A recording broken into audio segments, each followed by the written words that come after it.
दाना बाबा हमरा नौकरी सरकारी।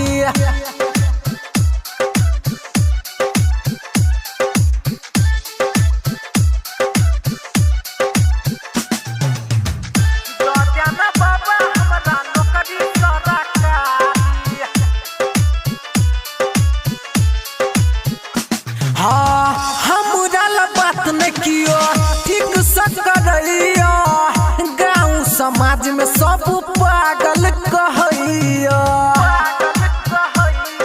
हो बाबा बुझ कनी, हाँ हाँ हमरा बात न कियो ठीक से करैया, गाँव समाज में सब पागल कहैया।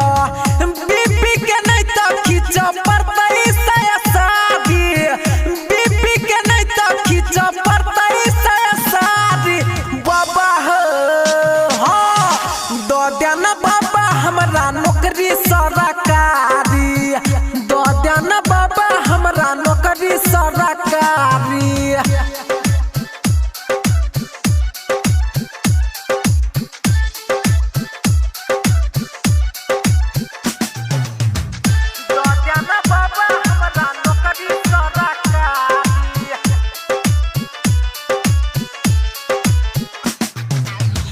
दुनिया में जी का बाबा हमारा की हेतै, बाप के कमाई ला बेटा ये नाच खेतै।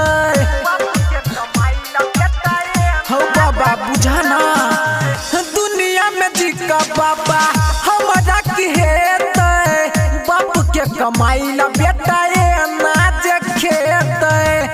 राम कुमार अंकित करैया तैयारी, चंदन बिट्टू बाबा करैया तैयारी।